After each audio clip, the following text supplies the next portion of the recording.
Astro సిండికేట్లో మీ personal and business promotions కోసం కింది నెంబర్కు కాంటాక్ట్ చేయండి.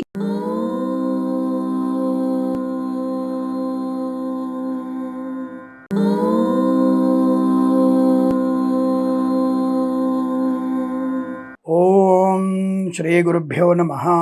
హరి ఓం. ఘంటాశూలహలాని శంఖముసలే చక్రం ధనుస్సాయకం హస్తాబ్జైర్దధతీం ఘనాంత విలసచ్చీతాంశు తుల్యప్రభాం గౌరీదేహ సముద్భవాం త్రిజగదాం ఆధారభూతాం మహా పూర్వామత్ర సరస్వతీమనుభజే శుంభాది దైత్యార్థినీం. అందరికీ నమస్కారం. ఉగాది ఫలితాలు పరాభవనామ సంవత్సరంలో ఎలాంటి యోగాలు ఉన్నాయి, ఏ రాశి వారికి ఎటువంటి శుభయోగాలు కలగబోతున్నాయి, అందరూ ఆతృతగా ఎదురు చూస్తున్నటువంటి సమయం ఇది. అంటే ఈ సంవత్సరంలో ట్రాన్సిట్ పొజిషన్ అంటే గోచార ఫలితాలు ఎలా ఉన్నాయో తెలుసుకోవాలన్నటువంటి ఉత్సుకత అందరికీ ఉంటుంది. కొత్త ఇల్లు కొనాలా, ఉద్యోగం ఎలా ఉంటుంది, విదేశాలకు వెళ్ళవచ్చా, విద్యా సంబంధ విషయాలు ఏమిటి, ఇలా అనేక విషయాల గురించి అందరూ కూడా ఎదురు చూస్తున్నటువంటి శుభమైనటువంటి సందర్భం. ఈ శ్రీ పరాభవనామ సంవత్సరంలో దాదాపుగా గురుగ్రహం యొక్క సంచారం, శనిగ్రహం యొక్క సంచారం అనేది కొంత చాలా ముఖ్యమైనటువంటి భూమిక పోషిస్తూ ఉంటుంది. ఆ విషయాన్ని అందరూ కూడా గమనించుకోవాలి. రాహుకేతువుల యొక్క సంచారం, శనిగ్రహ సంచారం మరియు గురుగ్రహ సంచారం ఇవన్నీ కూడా మనకి కలగలిపి మరి ఫలితాలన్నీ కూడా మేషరాశికి ఎలా ఉంటుంది, మీనరాశి వారికి ఎలా ఉంటుంది అనే విషయాన్ని మనము తెలుసుకునేటువంటి ప్రయత్నాన్ని చేద్దాం. బట్ ఏదేమైనా సరే జన్మజాతకంలో దశాంతర్దశ ఫలితాలు, లగ్నం నుంచి మీకు జరుగుతున్నటువంటి దశానాథుడు, అంతర్దశానాథుడు ఎక్కడ ఉంటాడు, ఎక్కడున్నాడు, ఏ గ్రహంతో యుతిగా ఉన్నాడు, స్థితిగా ఉన్నాడు, నీచస్థానమా, ఉచ్చస్థానమా, సమస్థానమా అనేది మనము సరిపోల్చుకునేటువంటి ప్రయత్నాన్ని చేయాలి. ఈ గ్రహాలన్నీ కూడా మనకి ఒక రకమైనటువంటి నిర్దిష్ట స్థానంలో ఉన్నప్పుడు వాటి ఫలితాలు మన మీద అనుకూలంగాను వ్యతిరేకంగా ఉండే అవకాశం ఉంటుంది. కాబట్టి గోచార ఫలితాలు ఎంత ప్రామాణికమైనప్పటికీ జన్మజాతకంలో ఉన్నటువంటి దశాంతర్దశల ఫలితాలని మనం అందుకే జన్మజాతకాన్ని సరిపోల్చుకొని ఫలితాలు చూసుకుంటే అనుకూలవంతమైన యోగం ఉంటుంది.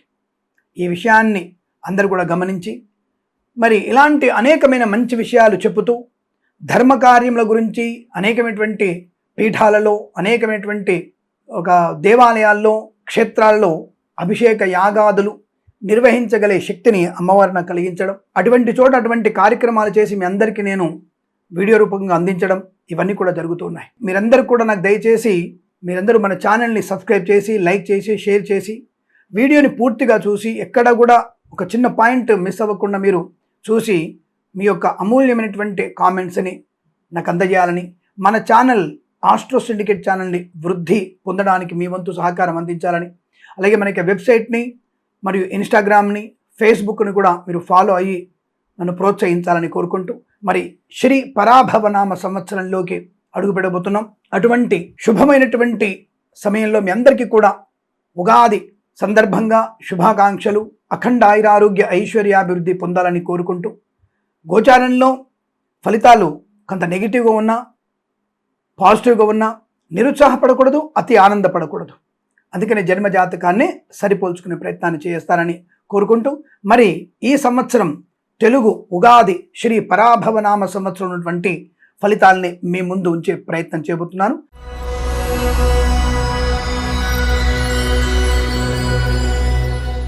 అందరికీ నమస్కారం. శ్రీ పరాభవనామ సంవత్సరంలో కన్యా రాశి వారి ఫలితాలు ఎలా ఉన్నాయో తెలుసుకునే ప్రయత్నం చేద్దాం. ఈ రాశి వారికి ముందుగా ఆదాయ వ్యయాలు ఏమిటి, రాజపూజ్య అవమానాలు ఏమిటి తెలుసుకుందాం. 8 ఆదాయం, 11 ఖర్చు, రాజపూజ్యం 3, అవమానం కూడా 3. అనగా సంఘంలో కాస్త మనం అతిగా మాట్లాడకపోవడం మంచిది, విషయం వినడం వరకే దాని గురించి చర్చ చేయకపోవడం మంచిది అనే విషయాన్ని గమనించండి. కొంత నేను ప్రయోజనాన్నే చెప్తాను ఎక్కువగా, ఎందుకంటే ఆదాయం తక్కువ ఉందని కాదు, కానీ వీరికి అనుకున్నటువంటి పనులు సమయానుకూలంగా పూర్తవుతాయి. మరి ఇక్కడ గోచార ఫలితాల్లో కొంత వ్యతిరేకమైన సూచనలు చేస్తున్నా మీకు ఖచ్చితంగా జూన్ లోపు మీకు యోగమే ఉంది. జూన్ నుంచి అక్టోబర్ వరకు కొంత అనుకూలంగా లేదు. జూన్ టు అక్టోబర్ డేంజర్ మీకు పూర్తిగా. June, July, August, September, October 5 మాసాలు చాలా టెన్షన్ని, గందరగోళాన్ని, కంగారుని, ఇంట్లో వివాదాలని, భార్యాభర్తల వ్యతిరేకతల్ని, అనారోగ్యాన్ని, ఫుడ్ పాయిజన్ని, వస్తువులు పోగొట్టుకోవడం, ఉద్యోగ భంగము లాంటివి ఉన్నాయి తప్ప మిగతా రోజుల్లో మీకు చాలా మంచి అనుకూలత రాహు వల్ల, కేతు వల్ల, గురుడి వల్ల, అలాగే శనిగ్రహ సంచారం వల్ల కూడా మీకు అనుకూలమైన యోగాలు కనబడుతున్నాయి. మరి ఆ మాసంలో మాత్రం ఎందుకు అంటే అతిచార స్థితి, అలాగే కర్కాటకంలోకి గురుడు వచ్చిన అతిచారం వల్ల కూడా కొంత మీకు ఇబ్బంది కలిగే సూచనలు కనబడుతున్నాయి. బట్ ఏదేమైనా మీకు నేను ఇచ్చేటువంటి ఇన్ఫర్మేషన్ మాత్రం మీకు ధనయోగము, గృహలాభము, వ్యయాదుల వల్ల మీకు మంచి అంటే వ్యయం చేసినా ఒక మంచి ముఖ్యమైన వస్తువులు కొనుగోలు చేయడం, ఆత్మీయుల కలయిక ఆనందాన్ని కలిగించడం, వస్తువాహన సౌలభ్యం, పిల్లల వల్ల గౌరవము, ఆనందాన్ని పొందుకునే అవకాశం, జరిగినటువంటి సమస్యల్ని అధిగమించే ప్రయత్నంలో అనుకూలంగా ఉంటుంది. కుటుంబ బాధ్యతల వల్ల మంచి పేరు ప్రఖ్యాతులు పొందుకుంటారు. 10 మందిలో మంచి గౌరవాన్ని పొందుకునే అవకాశం, వాహన యోగం. వ్యాపారపరంగా చూసుకున్నట్టయితే కన్స్ట్రక్షన్, రియల్ ఎస్టేట్, మద్యపానం, హోటల్, ఇంటీరియర్, ఎక్స్టీరియర్, ఫర్నిచర్, గాజు పరిశ్రమ, ఫార్మా, సిమెంటు, ఐరను, ఇటుకలు, ఇసుక, రాగి, ఇత్తడి, మైనింగ్ వ్యాపారంలోను, ఈవెంట్స్ చేసేవారికి మంచి ఈవెంట్స్, నర్సరీ తోటలు, పూజా ద్రవ్యాల లాభాలు పొందుకోవడం, సోషల్ మీడియా, సాటిలైట్ జర్నలిస్టుల వారికి, సీనియర్ సిటిజన్స్కి, మహిళా మండలికి లాభాన్ని పొందుకోవడం, ముఖ్యంగా విద్యార్థులకి జస్ట్ మీరు జూన్ టు సెప్టెంబర్ వరకు ఉన్నటువంటి పరీక్షల సమయంలో కాస్త జాగ్రత్తగా ఉండండి. ఇతరుల మీద ఆధారపడకండి. అంటే మిగతా సమయంలో ఇతరుల మీద ఆధారపడవచ్చా, కాపీ కొట్టొచ్చా అని అడగండి. అంటే అక్కడ మీకై మీరు పరీక్ష తపన ఉంటుంది. ఆ సమయంలో ఇతరుల మీద ఆధారపడాలన్నటువంటి ఉత్సుకత ఉంటుంది. కాబట్టి అక్కడ వాళ్ళ మీద ఆధారపడకండి. మీ పరీక్ష మీరు అక్కడ కూడా రాయండి. తప్పకుండా కనీసం బెటర్ పర్సెంటేజ్ వస్తుంది. ఆ విషయాన్ని గమనించుకోండి. మరి కళాకారుల క్రీడకి ఉంది స్వామి, తప్పకుండా క్రీడాకారులకి పేరు ప్రతిష్టలు పొందుకునే అవకాశం. సినిమా రంగంలో దర్శక నిర్మాతలకి, నటీనటులకి దసరా సందర్భంలో ఉన్నటువంటి ఈ రాశి వారికి తప్పకుండా సినిమా విడుదలవ్వడం, సినిమా ప్రారంభం మీకు ఖచ్చితమైనటువంటి ఆర్థిక ప్రయోజనం కలుగుతుంది. నటీనటులకి, దర్శక నిర్మాతలకి పేరు ప్రఖ్యాతులు రావడం ఖాయము. జూన్ లోపు కూడా కొంతవరకు ప్రయోజనం ఉందన్న విషయాన్ని గమనించండి. But share market, speculation, communities, crypto currency, bitcoins, లాటరీల వల్ల పరిస్థితి ఏమిటి అంటే జూన్ వరకు అనుకూలత, జూన్ టు సెప్టెంబర్ వరకు నష్టము, కష్టకాలం, అక్టోబర్ నుంచి కొంతవరకు, అక్టోబర్, నవంబర్, డిసెంబర్ కొంతవరకు ప్రయోజనాన్ని పొందుకోవడం, మళ్ళీ జనవరి టు ఉగాది వరకు కాస్త సామాన్య ఫలితాలుగా చెప్పబడుతోంది. ఆ విషయాన్ని గమనించుకుంటే మంచిది. రైతన్నలకి పూలు, పళ్ళు, కూరగాయలు, మినపగుళ్ళు, చింతపండు, బెల్లము, మిర్చి, పత్తి పరిశ్రమ, సూపర్ మార్కెట్, కిరాణా వ్యాపారం ఎలాంటి ఫలితాలు ఉన్నాయి? పొద్దుతిరుగుడు పువ్వు, నల్లరేగడి పంటలు ఎలా పండుతాయి? వరి ధాన్యం ఎలా ఉంది? వరి పంట బ్రహ్మాండంగా పండే అవకాశాలు ఉన్నాయి. రైతు సోదరులకి 2 పంటలు కూడా అనుకూలవంతమైన ఫలితాన్ని కలిగిస్తున్నాయి. 2 పంటలు లాభమే, ఆనందము, ఆరోగ్యము, ఐశ్వర్యము, సోదర మైత్రి, కుటుంబ సౌఖ్యము, కోర్టు వివాదాలు సమసిపోవడము, ఆస్తి పంపక లాభాలు కూడా ఉన్నాయి. మరి జూన్ టు అక్టోబర్ వరకు మాత్రం ఈ యొక్క భూ సంబంధమైనటువంటి పంపకాలు, ఆస్తులు, గొడవలు, కోర్టులు ఇవన్నీ కూడా మీకు నష్టాన్ని కలిగి. కాబట్టి ఆ విషయంలో జాగ్రత్తగా ఉండండి. అనవసరమైనటువంటి మాటలు మాట్లాడకండి. పెద్దవాళ్ళు చెప్పిన మాట వినండి. వివాహాది నిశ్చయ తాంబూలాలు ఉంటే జూన్ లోపు కానీ, లేదంటే అక్టోబర్ తర్వాత ఏర్పాటు చేసుకోండి. అప్పుడు మీకు అనుకూలవంతమైనటువంటి శుభ ఆనంద వైవాహిక జీవన శుభయోగాలు, సత్సంతాన ప్రాప్తి పొందుకునే అవకాశం కూడా ఉంది. కృత్రిమ సంతాన ప్రయత్నం అయితే జూన్ లోపు కానీ, లేదంటే నవంబర్, డిసెంబర్, జనవరిలో పెట్టుకోండి. తప్పకుండా కృత్రిమ సంతాన ప్రాప్తి మీకు అనుకూలవంతమైన శుభయోగాన్ని కలిగిస్తుంది. Boutiques, beauty parlour, bamboo depot, బాణసంచ కర్మాగారం, టైల్స్, టైల్ల వ్యాపారం, ముద్రణాలయం, గ్యాస్, ఆటోమొబైల్, ఎలక్ట్రానిక్, ఎలక్ట్రికల్, విద్యాలయ, వ్యాయామ, చిట్ ఫండ్, ఫైనాన్స్ వ్యాపారం ఎలా ఉంది? అనుకూలమే, తప్పకుండా మీకు అనుకూలమే. కాదే దసరా సందర్భంగా ఇటువంటి వ్యాపారాలను కూడా అనుకూలంగా ఉంటాయి. ఈ గృహ నిర్మాణ సంబంధ శాఖలు ఉన్నాయి కదా, హౌస్ డిపార్ట్మెంట్ అంటే డెవలప్మెంట్ ఉంటాయి కదా, హౌసింగ్ డెవలప్మెంట్ అన్ని కూడా అద్భుతంగా మీకు దసరా నుంచి మంచి ప్రయోజనవంతమైన లాభాన్ని కలిగిస్తాయి. మరి రాజకీయ నాయకుల పరిస్థితి ఏమిటి స్వామి అంటే వీరికి కాస్త ఇబ్బందికర వాతావరణం కనపడుతోంది. నవంబర్ దాకా కూడా మీరు చాలా జాగ్రత్తగా ప్రజలతో మమేకమైతే మీకు మంచిది. ఆ తర్వాతనే మీ యొక్క గెలుపు కోసం కానీ, రాజకీయ ప్రస్థానం కోసం కానీ ప్రయత్నం చేయవచ్చు, లేదా నష్టాలు పొందుకునే అవకాశాలు ఉన్నాయి. బట్ ఆర్థికంగా బలంగా ఉంటుంది, ఇబ్బంది ఏం లేదండి. అదేంటి స్వామి ఆదాయం తక్కువ చెప్పారంటే, చెప్పాను కదా, ఈ కొన్ని మాసాలు ఉన్నటువంటి గ్రహ సంచారం మీకు అనుకూలవంతర యోగాన్ని కలిగిస్తుంది.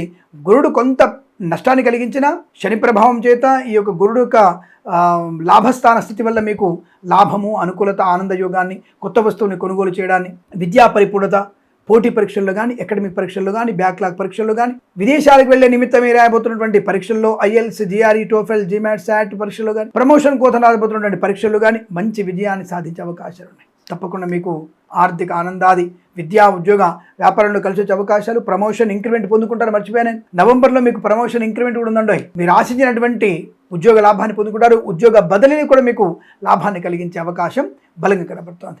మధ్యవర్తిత్వం నుంచి కూడా బయటపడతారు. సువర్ణ వజ్రాభరణ ప్రాప్తి, శుభకరమైన సంతాన యోగం, ఆస్తి పంపకాల లాభాలు, కోర్టు వదల సమస్యపోయే అవకాశాలు, కళారంగంలో మంచి పేరు ప్రతిష్టలు, విదేశాల్లో కూడా కళా క్రీడా ప్రదర్శన బలంగా ఉంటుంది. వాహన యోగం, డ్రైవర్లకి పెయింటర్లకి లాభం, కన్సల్టెన్సీ మీద ఆధారపడవచ్చు. మ్యారేజ్ బ్యూరో నుంచి శుభవార్త వినేటువంటి అవకాశాలు కూడా ఉన్నాయి. ఈ సంవత్సరం మొత్తం కూడా మీకు ఆనందకర ప్రక్రియ కొనసాగుతుంది. మత్స్యకారులు కూడా మత్స్య సంపద, రొయ్యలు, చేపల లాభాలు, ఆరోగ్యవంతమైన శుభయోగం. ఈ జూన్ టు అక్టోబర్ వరకు కొద్దిగా మీరు ఆరోగ్య విషయంలో శ్రద్ధ వహించండి. పనికి మాలిన పదార్థాలు తినకండి. అలాగే వైద్య సేవ తప్పకపోవచ్చు, ఆ విషయాన్ని గమనించుకోండి. అంటే ఈ గుప్తమైనటువంటి శరీర భాగాల్లో కొద్దిగా అనారోగ్య సూచన కనబడుతోంది. ఆ విషయాన్ని కాస్త గమనించుకునే ప్రయత్నాన్ని చేయాలి. వైద్య సేవ మిగతా రోజుల్లో మీకు చాలా మంచి అనుకూలత, పిల్లల వల్ల గౌరవం, ఆనంద యోగం, కుటుంబ సౌఖ్యం, సంతాన యోగం, విద్యాభివృద్ధి, పోగొట్టుకున్న వస్తువుని తిరిగి పొందుకునే అవకాశాలు, వివాదాలు దూరంగా ఉండే అవకాశం, కుటుంబ రహస్యాలు చెప్పకండి. అలాగే మీకు అక్టోబర్లో కొంత భార్యాభర్తల మధ్య వ్యతిరేకత, లేనిపోని విషయాలు, అతి ఆలోచన కొంత కనబడుతోంది. అనవసర ప్రయాణాలు కూడా ఉంటాయి. ప్రయాణంలో కాస్త ఒడిదుడుకులు ఉంటాయి. ముఖ్యమైనటువంటి వస్తువుని పోగొట్టుకునే అవకాశం ఉంది. అక్టోబర్ మాసంలో కాస్త జాగ్రత్తగా ఉండే ప్రయత్నం చేయండి. మరి అక్టోబర్ మాసం ఉన్నటువంటి ఆ మాస ఫలితాల్లో మనం ఒకసారి చెక్ చేసుకుందాం. బట్ అక్టోబర్ మాసంలో జాగ్రత్తగా ఉంటే చాలా మంచిదన్న విషయాన్ని గమనించుకోండి. ధన విషయంలో కానీ, ఇచ్చిపుచ్చుకునే విషయంలో కానీ అప్రమత్తంగా ఉంటే సరిపోతున్న విషయాన్ని గమనించుకోండి. వేద పండితులు, పురోహితులు, బ్రాహ్మణత్వం, కులవృత్తుల వారికి, జ్యోతిష పండితులకి ఎలా ఉండబోతోంది అంటే తప్పకుండా మీరు ఈ జూన్ టు అక్టోబర్ ఎండింగ్ వరకు కాస్త అనవసరంగా మాట్లాడే ప్రయత్నం చేయకండి. డిబేట్లో పాల్పంచుకోకండి. న్యాయవాదులకి, ఎల్ఐసి, మెడికల్, గృహ ఏజెంట్లకి, వైద్యులకి, వైద్య బృందాల వారికి ఎలా ఉండబోతుంది అని అడిగితే తొందరపాటుతనమే. ఈ 5 మాసాలు కొద్దిగా కఠినమైన సవాళ్ళు ఉన్నాయి. ఏదేమైనా కొంత జాగ్రత్తలు పాటిస్తూ మన వెనక ముందు అన్ని రకాల ఆలోచనలు ఉంటే చాలా మంచిది. జ్యోతిష్య పండితులు కాస్త అప్రమత్తంగా ఉండండి. అనవసరమైనటువంటి మాటలు మాట్లాడకండి, అప్రమత్తంగా ఉండండి. బట్ వేద పండితులు, పురోహితులు, బ్రాహ్మణతో కూడా మంచి లాభాలు ఉన్నాయి. గృహయోగం, ధనలాభం ఉంది. సంఘంలో పేరు ప్రతిష్టలు, అవార్డు, రివార్డు అందుకునే అవకాశం కూడా చాలా బలంగా కనబడుతుంది. ఆధ్యాత్మిక చింతన ఉంటుంది. తీర్థయాత్ర సేవన చేసే అవకాశాలు కూడా ఈ సంవత్సరంలో మీకు కనబడుతున్నాయి. తప్పకుండా మీకు మాతృ సంబంధ వర్గీయుల నుంచి శుభవార్త వినడం, రుణ విమోచనాన్ని పొందుకోవడం, రోగనాశనం, సంతాన యోగం, విద్యాభివృద్ధి కూడా పొందుకునే అవకాశాలు ఉన్నాయి. షేర్ మార్కెట్ స్పెక్యులేషన్ కూడా పెట్టుబడి పెట్టవచ్చు. దీర్ఘకాలికమైన పెట్టుబడి పెడితే మీకు లాభవంతంగా ఉంటుందన్న విషయాన్ని గమనించుకోండి. ఇక ఈ సంవత్సరం ప్రతి సంవత్సరం కూడా మీకు అష్టైశ్వర్య ఆనంద యోగాల పరంపర పొందాలని కోరుకుంటూ సర్వేజన సుఖినో భవంతు. ప్రేమతో మీ కిరణ్ శర్మ. స్వస్తి ప్రజాభ్య పరిపాలయంతాం న్యాయేన మార్గేణ మహిమహేషాః. గోబ్రాహ్మణేభ్య శుభమస్తు నిత్యం. లోకా సమస్త సుఖినో భవంతు.